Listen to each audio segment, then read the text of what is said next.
Hi, എല്ലാവർക്കും വീഡിയോയിലേക്ക് സ്വാഗതം. ഇന്ന് നമ്മളിവിടെ ഉണ്ടാക്കാൻ പോകുന്നത് ബീഫ് സ്റ്റൂ ആണ് കേട്ടോ. അതെങ്ങനെ തയ്യാറാക്കുന്നത് നോക്കാം. അതിനായി ഒരു പാൻ അടുപ്പത്ത് വെച്ച് കുറച്ച് ഡാൽഡ, 1.5 ടേബിൾ സ്പൂൺ വെളിച്ചെണ്ണ ചേർത്ത് കൊടുക്കാം. ഡാൽഡ ഇഷ്ടമില്ലാത്തവർക്ക് അത് ഒഴിവാക്കാം. വേണമെങ്കിൽ 1 സ്പൂൺ നെയ്യ് ചേർത്ത് കൊടുക്കാം. ഇതിലേക്ക് കഴുകി വച്ചിരിക്കുന്ന അണ്ടിപ്പരിപ്പും കിസ്മിസും ഇട്ട് നല്ലതുപോലെ ഒന്ന് വറുത്ത് കോരിയെടുക്കാം. എനിക്ക് ഡാൽഡയുടെ ഒരു ഫ്ലേവർ എനിക്കിഷ്ടമാണ്. ആ കറിക്കൊരു പ്രത്യേക മണം എനിക്ക് തോന്നിയിട്ടുണ്ട്. അപ്പോൾ ഞാനതാണ് ചേർത്ത് കൊടുക്കുന്നത് കേട്ടോ. ഇനി ഇതിലേക്ക് 3 പട്ട,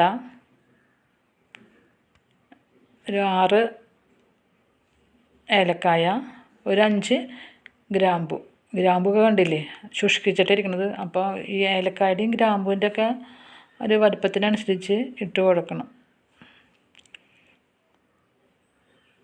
ഇതിലേക്ക് നുറുക്കി വെച്ചിരിക്കുന്ന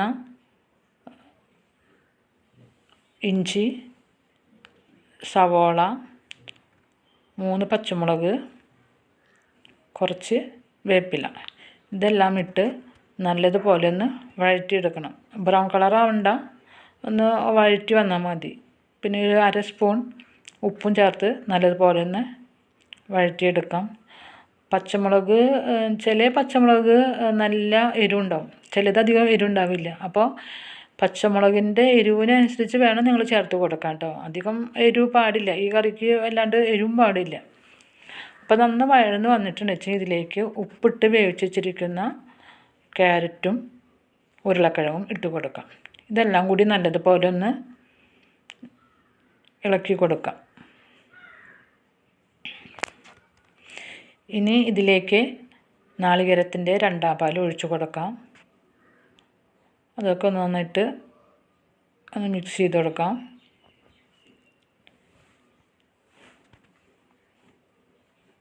വേവിച്ച് വെച്ചിരിക്കുന്ന ബീഫ് ചേർത്ത് കൊടുക്കാം. ഉപ്പും കുരുമുളകും ഇട്ടിട്ട് വേവിച്ച് വെച്ചിട്ടുള്ള ബീഫാണ്. അപ്പോൾ അത് അതിലേക്ക് ഇട്ട് കൊടുക്കാം കേട്ടോ.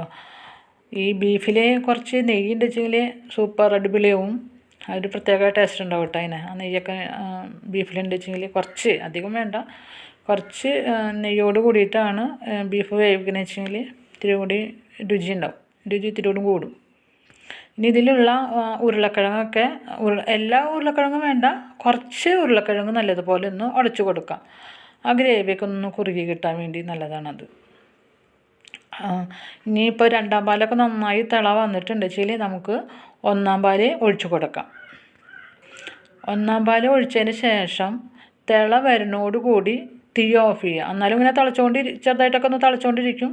അപ്പോൾ തിള വരുന്നോടുകൂടി തീ ഓഫ് ചെയ്യുക. കാരണം വല്ലാണ്ട് തിളച്ച് പോയിട്ട് വെച്ചെങ്കിൽ അത് ഇങ്ങനെ പിരിഞ്ഞ പോലെയാവും കറി, ആ പാല്. അപ്പോൾ തിള വരുന്നോട്ട് തീ ഓഫ് ചെയ്തിട്ട് ഇതിലേക്ക് വറുത്ത് കോരി വെച്ചിരിക്കുന്ന കിസ്മിസും അണ്ടിപ്പരിപ്പും ചേർത്ത് കൊടുക്കാം. ഇനി ഇതിൽ അണ്ടിപ്പരിപ്പ് വേണമെങ്കിൽ കുറച്ചെടുത്തിട്ട് അത് മിക്സിയുടെ ജാറിലിട്ടിട്ട് നല്ലതുപോലെ നിറച്ചിട്ടും ചേർത്ത് കൊടുക്കാം കേട്ടോ. ചിലർക്കത് കടിക്കാനാവും ഇഷ്ടം. അപ്പോൾ അവരവരുടെ താല്പര്യത്തിനനുസരിച്ച് ഇട്ട് കൊടുക്കാം. Okay, thank you.